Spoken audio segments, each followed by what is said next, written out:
Hello everyone. इस video में हम बात करेंगे कि कैट 2020 के लिए जो बिगनर्स हैं जो अभी स्टार्ट कर रहे हैं अपनी प्रिपरेशन, तो वो उनके लिए कैसे स्टार्ट करनी चाहिए। तो ये बहुत लंबे टाइम से मुझे क्वायरी आ रही थी कि आप कैट 2020 के लिए वीडियो बनाइए कि हमको कैसे प्रिपेयर करना चाहिए। तो उसके लिए तो पहले मैं थोड़ा आपको बता देना चाहता हूँ कि कैसा क्या रहता है। तो यदि आप मन बना चुके हैं, तो यदि आपने अभी भी कंफ्यूज हैं कि आपको एमबीए करियर चूज़ करना चाहिए या नहीं करना चाहिए, तो उसके लिए मैंने इसके पहले वाला एक वीडियो बनाया है। उसमें मैंने बताया कि इम्पोर्टेंस ऑफ एमबीए, और उसके बाद आपको आइडिया लग जाएगा कि अभी भी, क्योंकि हो सकता है बहुत सारे स्टूडेंट कंफ्यूज हो कि उनको कौन सा करियर ऑप्शन चूज़ करना चाहिए।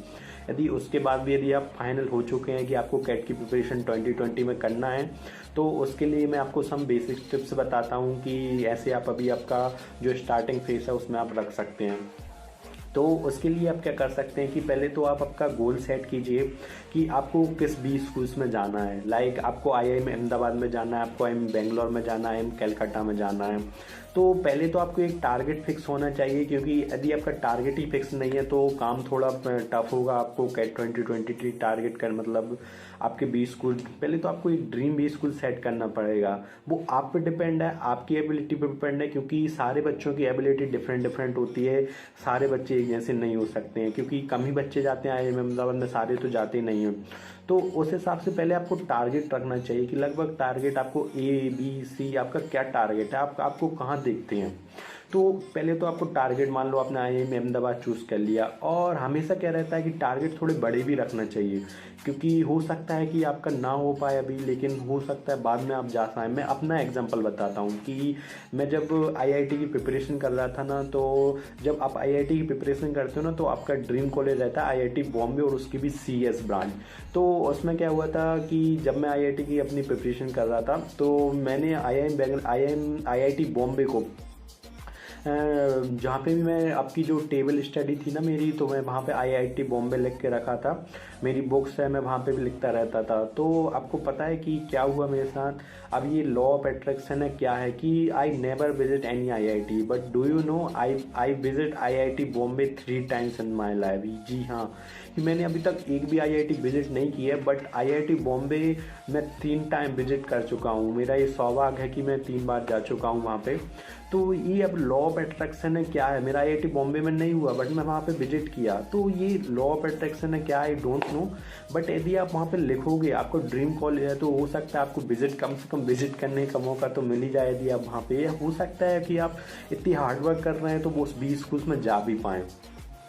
तो फर्स्ट थिंग तो यही है कि पहले आपको आपका ड्रीम कॉलेज आपको सेट करना पड़ेगा कि आप किस किस किस 20 स्कूल्स में जाना चाहते हैं। तो उसी 20 स्कूल्स के हिसाब से फिर आपको हार्डवर्क करना पड़ेगा, क्योंकि हार्डवर्क तो करना ही पड़ेगा, और साथ में आपको स्मार्ट वर्क भी करना पड़ेगा। और ऐसा नहीं कि आप स्मार्ट वर्क बिना हार्डवर्क के भी मतलब सीख जाएं। पहले तो आपको हार्डवर्क ही करना पड़ेगा, देन आपको रियलाइज़ होगा कि स्मार्ट वर्क कैसे करना।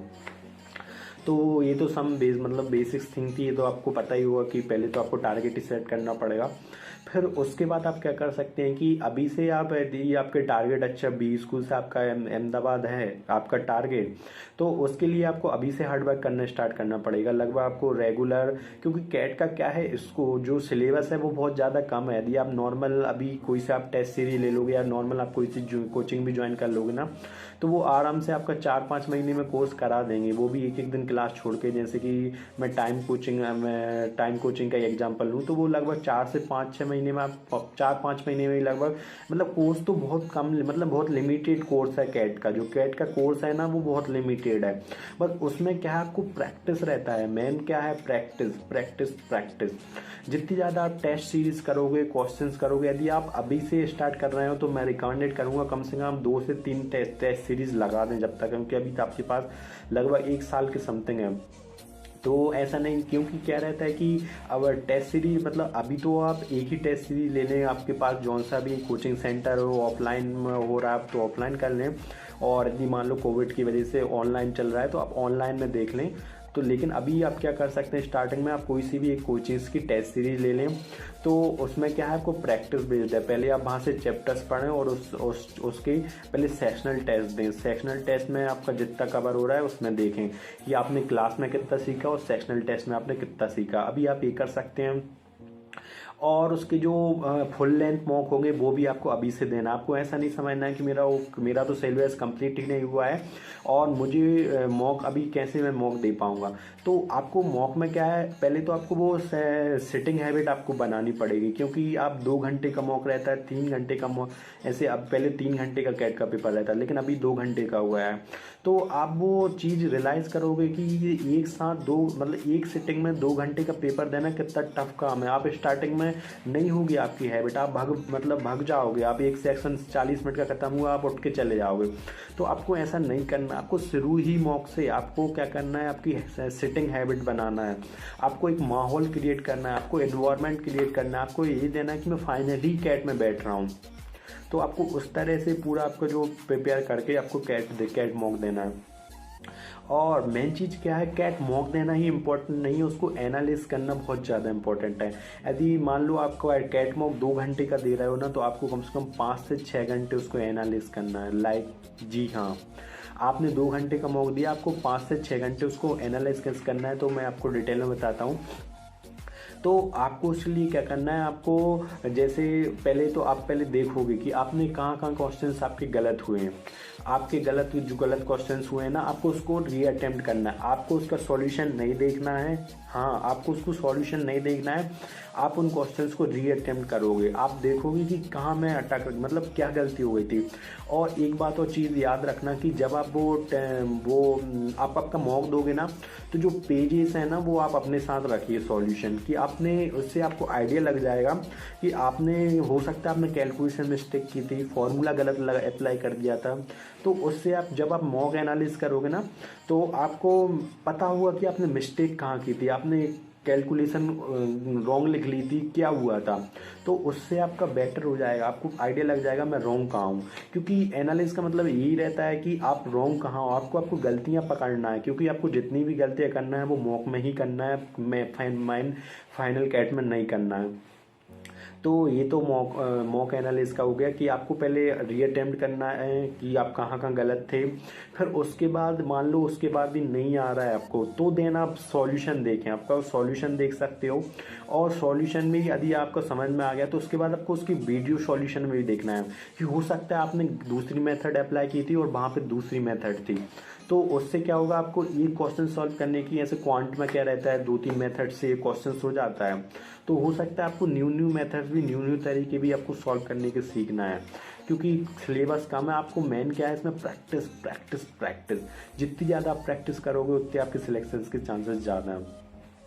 तो यही सब है। तो आपको मॉक एनालिसिस पे बहुत ज़्यादा ध्यान देना है, ये बहुत ज़्यादा रिकमेंडेड है और इस पर 100% आपको काम करना है। यदि आपको सिलेक्शन चाहिए, आपको आपके जो टॉप आपका जो गोल है उस कॉलेज में जाना है। तो फिर उसके बाद क्या है, आप फार्मूला पे वर्क कर सकते हैं। आपको एक फार्मूला रजिस्टर तैयार करना है। तो अभी से आप जैसे आपका क्वांट का चैप्टर्स हो जाते हैं तो उसके जो फार्मूला हैं वो आपको नोट डाउन करते जाना है। एक अच्छी कॉपी, ऐसे नहीं आपने रफ कॉपी बना ली, वो फार्मूला कॉपी एक अच्छा स्पायरल कॉपी ले लें और उस पर अच्छे से आपको फार्मूला डिज़ाइन करना है। क्योंकि जब आप फाइनल आपका कैट देने जाओगे ना, तो उसमें आपको फाइनल कैट दिया आपने या आप कोई से मॉक में भी बैठ रहे हो, तो वो आपका जो फार्मूला है ना वो बहुत ज़्यादा इंपॉर्टेंट रहेगा, आपको बहुत हेल्प करेगा।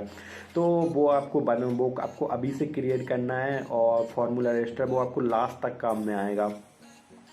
और आपके जो नोट्स हैं वो भी आप अच्छे से बना सकते हैं। और एक और चीज़ कैसा कर सकते हैं आप फार्मूला रजिस्टर के साथ, कि आपको ऐसे कोई न्यू कॉन्सेप्ट मिल रहा है, कोई नई चीज़ मिल रही ना, आप उसको भी उसमें लिख सकते हो। न्यू कॉन्सेप्ट जो आपने अभी आपको भी नहीं पता हो, कोई नई ऐसे मॉक एनालिसिस किया उसमें आपको बताया, या कोई सर ने भी ऐसा न्यू कॉन्सेप्ट आपको लग रहा है कि बहुत बार बार रिपीट हो रहा है, बहुत इंपॉर्टेंट है, तो वो आप वहाँ पर लिख सकते हो।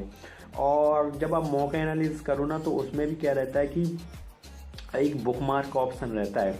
तो आप वहाँ पे बुकमार्क कीजिए। आपको मान लो इससे कोई क्वेश्चन है, तो आप मान लो अभी आप मैनेज करो, साथ में आपको मार्क भी, मतलब जैसे आप लास्ट में आपको टाइम बचे ना, तो उसमें आप उनको क्वेश्चंस को ऐसे आप अगला मॉक देने जा रहे हो तो वो वाले क्वेश्चंस आपको मतलब आप वीडियो लग रहा है बहुत इंपॉर्टेंट क्वेश्चन है, इसको रिवाइज करने की जरूरत है, तो आप उनको अभी से बुक मार्क करते चलो। उसमें test series, most of the test series में ऑप्शन रहता है कि आप उसको बुक मार्क कर लें, तो वही क्वेश्चंस आते हैं जो आपने बुक मार्क करे हैं, तो आप उनको रिवाइज करके भी जा सकते हो। और ऐसे आपको स्टडी मटेरियल भी मिलेगा ना, तो उसमें भी आप जो बहुत इंपॉर्टेंट क्वेश्चन है ना उनको अभी से स्टार मार्क करके, जैसे आपको अब ऐसा तो नहीं होगा कि आप पूरा स्टडी मटेरियल आप करके जाओगे कोई से भी मॉक में बैठने या कैट में बैठने। तो ऐसे एक चैप्टर्स में आपको 10-15 क्वेश्चंस हैं ना, तो उनको बहुत आपको आप अभी सॉल्व करोगे ना स्टडी मटेरियल, तो आप अभी से स्टार मार्क करके चलिए कि ये क्वेश्चंस मैं रिवाइज करूँगा, ये मुझको हेल्प करेगा बाद में।